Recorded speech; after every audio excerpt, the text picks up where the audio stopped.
ਪਾਠ ਨੰਬਰ 20 ਧਰਤੀ ਤੋਂ ਆਕਾਸ਼ ਤੱਕ। ਬੱਚਿਓ, ਇਸ ਪਾਠ ਵਿੱਚ ਅਸੀਂ ਕੁਦਰਤੀ ਸਾਧਨਾਂ ਜਿਵੇਂ ਪੈਟਰੋਲ, ਡੀਜ਼ਲ ਆਦਿ ਬਾਰੇ ਪੜਾਂਗੇ ਅਤੇ ਔਰਤਾਂ ਦੁਆਰਾ ਮਿਹਨਤ ਸਦਕਾ ਧਰਤੀ ਤੋਂ ਆਕਾਸ਼ ਤੱਕ ਕੀਤੀ ਤਰੱਕੀ ਬਾਰੇ ਜਾਣਾਂਗੇ। ਗਰਮੀ ਦੀਆਂ ਛੁੱਟੀਆਂ ਤੋਂ ਬਾਅਦ ਸਕੂਲ ਦਾ ਅੱਜ ਪਹਿਲਾ ਦਿਨ ਸੀ।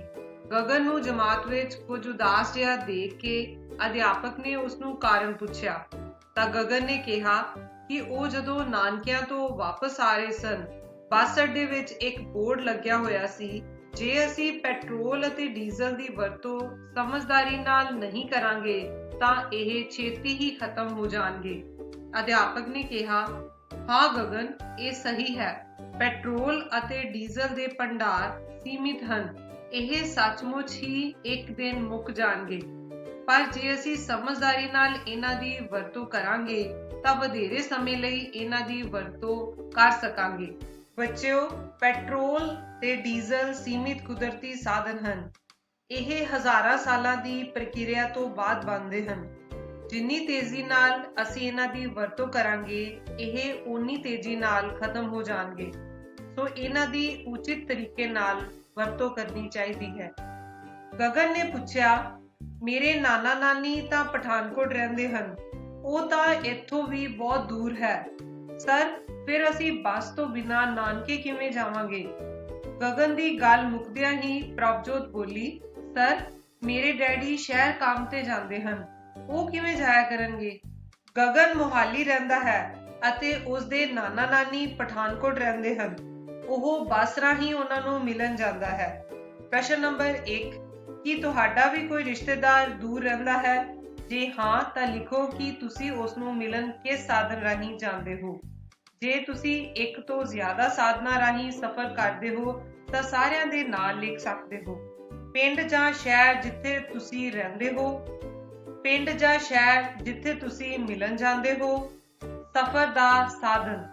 ਬੱਚਿਓ, ਨੇੜੇ ਦੇ ਸਫ਼ਰ ਅਸੀਂ ਪੈਦਲ, ਰਿਕਸ਼ਾ ਜਾਂ ਆਟੋ ਰਾਹੀਂ ਕਰਦੇ ਹਾਂ ਅਤੇ ਦੂਰ ਦੇ ਸਫ਼ਰ ਲਈ ਬੱਸ, ਰੇਲ ਗੱਡੀ ਜਾਂ ਹਵਾਈ ਜਹਾਜ਼ ਦਾ ਸਹਾਰਾ ਲੈਂਦੇ ਹਾਂ।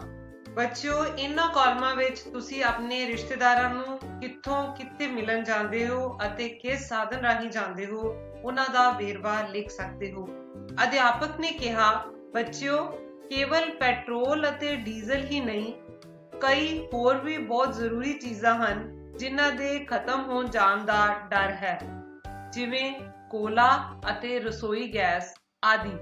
ਕੀ ਤੁਸੀਂ ਵੀ ਕੋਈ ਅਜਿਹਾ ਇਸ਼ਤਿਹਾਰ ਦੇਖਿਆ ਹੈ ਜਿਸ ਉੱਪਰ ਇਸ ਤਰ੍ਹਾਂ ਦੀ ਚੇਤਾਵਨੀ ਲਿਖੀ ਹੋਵੇ? ਕੀ ਉਸ ਉੱਪਰ ਕੋਈ ਚਿੱਤਰ ਵੀ ਬਣਿਆ ਸੀ? ਆਓ ਲਿਖੀਏ ਅਤੇ ਚਿੱਤਰ ਬਣਾਈਏ।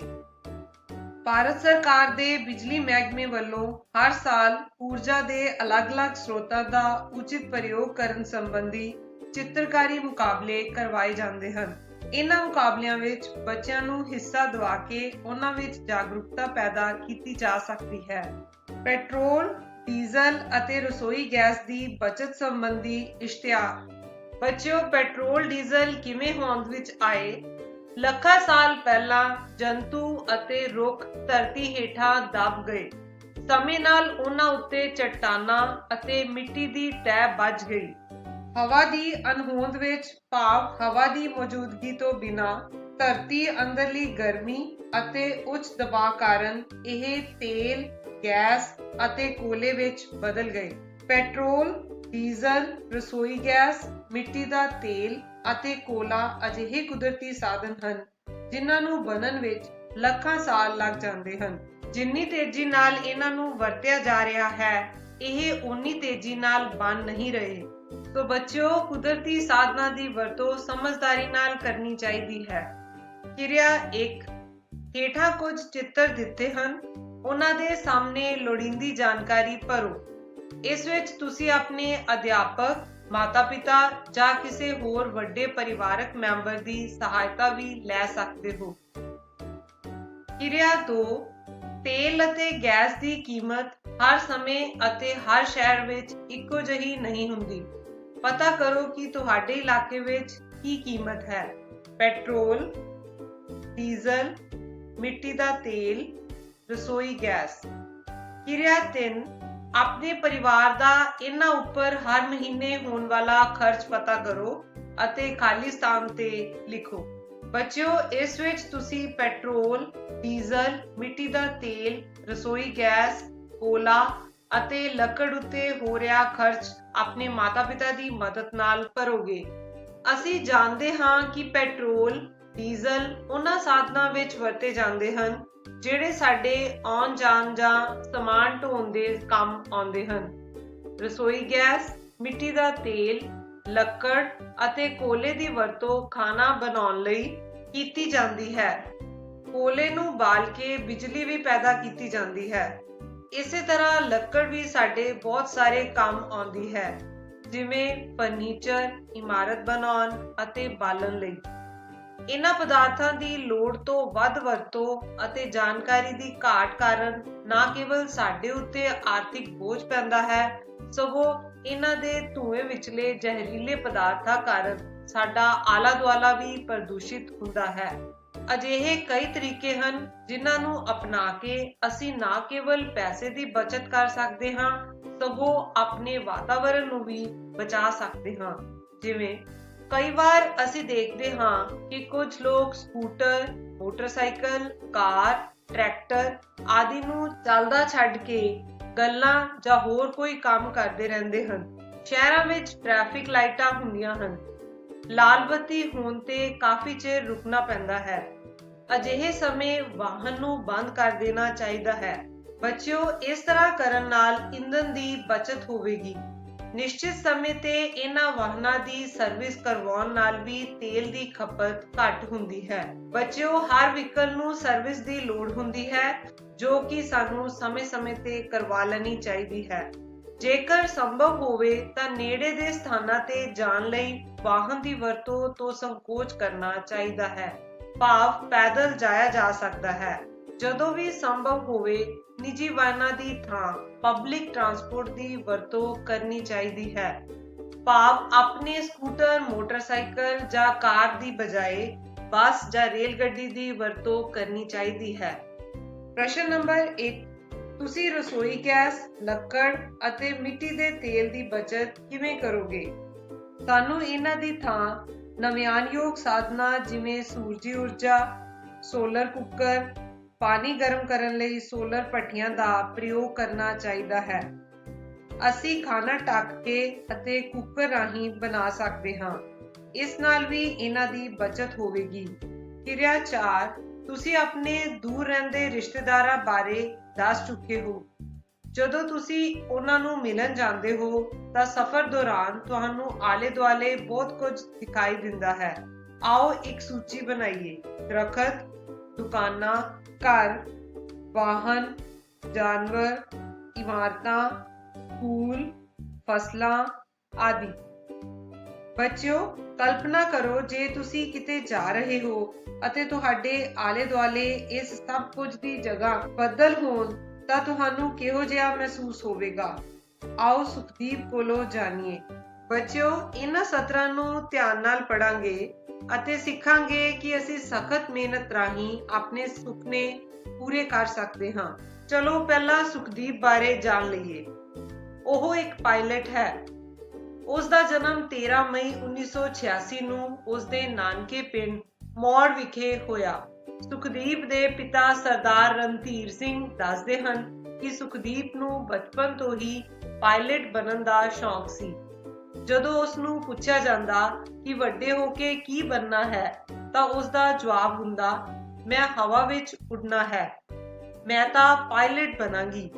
ਜਦੋਂ ਕੋਈ ਵੀ ਹਵਾਈ ਜਹਾਜ਼ ਉਹਨਾਂ ਦੇ ਘਰ ਉੱਪਰੋਂ ਉੱਡਦਾ ਤਾਂ ਉਹ ਹੱਥ ਹਿਲਾਉਂਦੀ ਜਿਵੇਂ ਪਾਇਲਟ ਉਸ ਨੂੰ ਵੇਖ ਰਿਹਾ ਹੋਵੇ।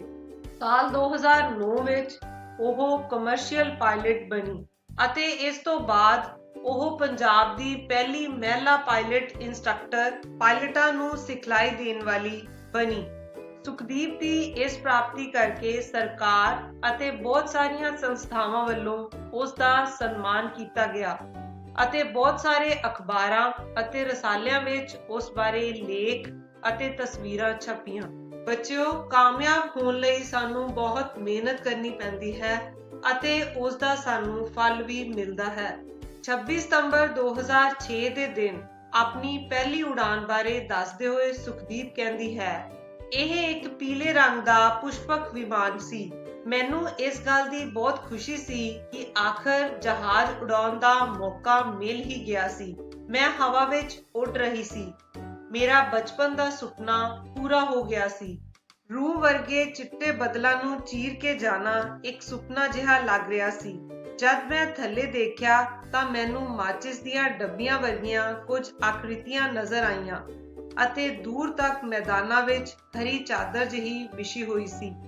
ਕੁਝ ਚਿਰ ਬਾਅਦ ਅਸੀਂ ਜ਼ਮੀਨ ਉੱਤੇ ਵਾਪਸ ਆ ਗਏ। ਪਹਿਲੀ ਉਡਾਨ ਦੀ ਸਫਲਤਾ ਤੇ ਮੈਨੂੰ ਸਭ ਨੇ ਵਧਾਈ ਦਿੱਤੀ। ਮੇਰੇ ਕੋਲੋਂ ਚਾਅ ਸੰਭਾਲਿਆ ਨਹੀਂ ਜਾ ਰਿਹਾ ਸੀ। ਮੈਂ ਫੋਨ ਰਾਹੀਂ ਆਪਣੇ ਮੰਮੀ ਪਾਪਾ ਨੂੰ ਇਸ ਬਾਰੇ ਦੱਸਿਆ। ਉਹ ਵੀ ਬੇਹੱਦ ਖੁਸ਼ ਸਨ। ਮੇਰੇ ਇੱਥੋਂ ਤੱਕ ਪਹੁੰਚਣ ਵਿੱਚ ਉਹਨਾਂ ਦਾ ਯੋਗਦਾਨ ਅਤੇ ਮਿਹਨਤ ਘੱਟ ਨਹੀਂ ਸੀ। ਮੈਨੂੰ ਚੰਗੀ ਤਰ੍ਹਾਂ ਯਾਦ ਹੈ, ਜਦ ਸਕੂਲ ਜਾਣ ਲਈ ਮੇਰੇ ਪਾਪਾ ਮੈਨੂੰ ਜਗਾਉਂਦੇ ਤਾਂ ਉਹਨਾਂ ਕਹਿਣਾ, ਉੱਠ ਸਿੱਪਿਆ, ਜਾਣਾ ਨਹੀਂ, ਤੇਰੀ ਫਲਾਈਟ ਦਾ ਟਾਈਮ ਹੋ ਗਿਆ। ਅੱਜ ਮੈਂ ਆਪਣੀ ਪਹਿਲੀ ਫਲਾਈਟ ਸਫਲਤਾਪੂਰਵਕ ਪੂਰੀ ਕਰ ਲਈ ਸੀ।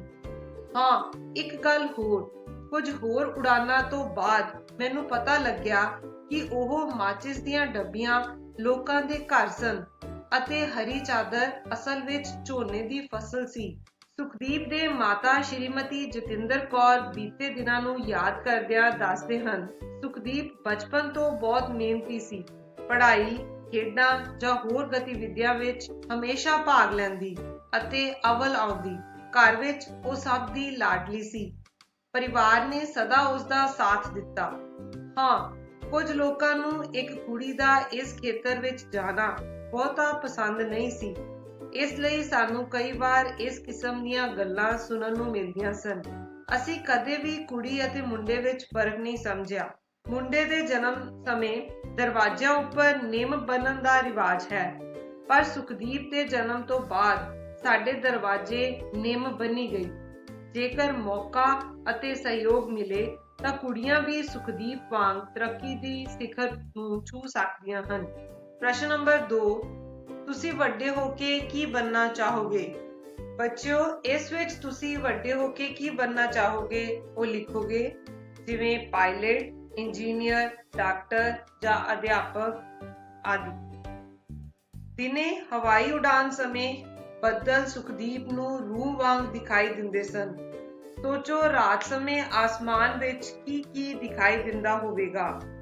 ਜਿਸ ਰਾਤ ਬੱਦਲ ਜਾਂ ਹਨੇਰੀ ਨਾ ਹੋਵੇ ਅਤੇ ਆਸਮਾਨ ਬਿਲਕੁਲ ਸਾਫ਼ ਹੋਵੇ, ਉਸ ਰਾਤ ਤੁਸੀਂ ਛੱਤ ਉੱਪਰੋਂ ਜਾਂ ਵਿਹੜੇ ਵਿੱਚ ਖੜ ਕੇ ਇਸ ਦੀ ਕਲਪਨਾ ਕਰ ਸਕਦੇ ਹੋ। ਸਾਡੇ ਸਮਾਜ ਵਿੱਚ ਮੁੰਡੇ ਦੇ ਜਨਮ ਦੀ ਖੁਸ਼ੀ ਵਿੱਚ ਨਿੰਮ ਜਾਂ ਸ਼ਰੀ ਬੰਨ੍ਹਣਾ ਜਾਂ ਲੋਹੜੀ ਮਨਾਉਣਾ ਵਰਗੀਆਂ ਰਸਮਾਂ ਜੁੜੀਆਂ ਹੋਈਆਂ ਹਨ। ਕੀ ਤੁਹਾਨੂੰ ਪਤਾ ਹੈ ਕਿ ਅੱਜ-ਕੱਲ੍ਹ ਬਹੁਤ ਸਾਰੀਆਂ ਸਮਾਜਿਕ ਸੰਸਥਾਵਾਂ ਦੁਆਰਾ ਧੀਆਂ ਦੀ ਲੋਹੜੀ ਵਰਗੇ ਸਮਾਗਮ ਕੀਤੇ ਜਾਂਦੇ ਹਨ। ਬੱਚਿਓ, ਅੱਜ-ਕੱਲ੍ਹ ਧੀਆਂ ਦੀ ਲੋਹੜੀ ਮਨਾ ਕੇ ਸਮਾਜ ਵਿੱਚ ਇੱਕ ਚੰਗੀ ਪਰੰਪਰਾ ਦਾ ਮੁੱਢ ਬੰਨ੍ਹਿਆ ਜਾ ਰਿਹਾ ਹੈ। ਅਸੀਂ ਸੜਕੀ ਅਤੇ ਹਵਾਈ ਯਾਤਰਾ ਦੀਆਂ ਕੁਝ ਗੱਲਾਂ ਕੀਤੀਆਂ ਹਨ। ਯਾਤਰਾ ਦਾ ਅਰਥ ਹੈ ਇੱਕ ਥਾਂ ਤੋਂ ਦੂਜੀ ਥਾਂ ਜਾਣਾ। ਇਹ ਪੈਦਲ ਵੀ ਹੋ ਸਕਦੀ ਹੈ। ਕੀ ਤੁਹਾਨੂੰ ਕਿਸੇ ਪਹਾੜੀ ਸਥਾਨ ਦੀ ਯਾਤਰਾ ਦਾ ਮੌਕਾ ਮਿਲਿਆ ਹੈ? ਇਹ ਯਾਤਰਾ ਤੁਸੀਂ ਕਿਸੇ ਵਾਹਨ ਦੁਆਰਾ ਕੀਤੀ ਹੈ ਜਾਂ ਪੈਦਲ? ਇਸ ਵਿੱਚ ਬੱਚਿਓ ਤੁਸੀਂ ਖੁਦ ਲਿਖੋਗੇ, ਕਿਸੇ ਵਾਹਨ ਦੀ ਸਹਾਇਤਾ ਬਿਨਾਂ ਪਹਾੜ ਉੱਪਰ ਚੜ੍ਹਨ ਨੂੰ ਪਰਬਤਾਰੋਹਣ ਕਹਿੰਦੇ ਹਨ। ਬਛੇਂਦਰੀ ਪਾਲ ਦੁਨੀਆ ਦੀ ਸਭ ਤੋਂ ਉੱਚੀ ਚੋਟੀ ਮਾਊਂਟ ਐਵਰੈਸਟ ਉੱਤੇ ਚੜ੍ਹਨ ਵਾਲੀ ਪਹਿਲੀ ਭਾਰਤੀ ਅਤੇ ਦੁਨੀਆ ਦੀ 5ਵੀਂ ਔਰਤ ਹੈ।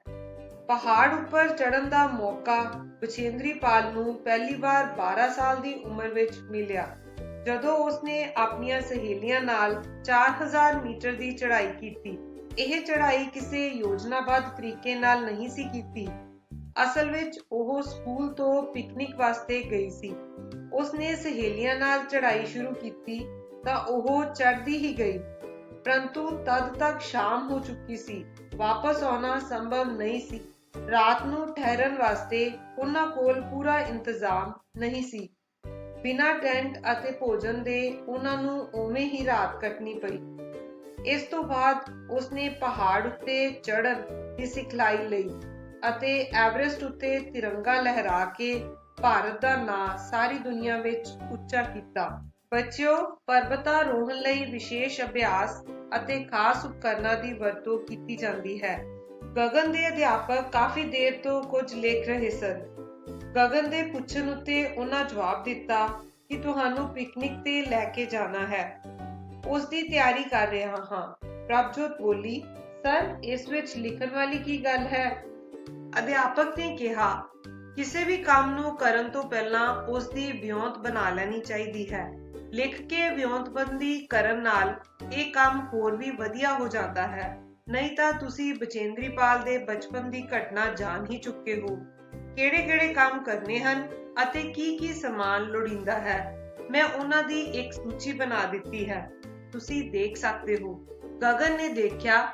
ਸੂਚੀ ਵਿੱਚ ਲਿਖਿਆ ਹੋਇਆ ਸੀ, ਮੁੱਖ ਅਧਿਆਪਕ ਦੀ ਆਗਿਆ, ਜਗ੍ਹਾ ਦੀ ਚੋਣ, ਖਾਣ-ਪੀਣ ਦਾ ਸਮਾਨ, ਬੈਠਣ ਲਈ ਦਰੀ ਆਦਿ, ਕੁਝ ਆਮ ਵਰਤੋਂ ਦੀਆਂ ਦਵਾਈਆਂ ਅਤੇ ਪੱਟੀਆਂ ਆਦਿ।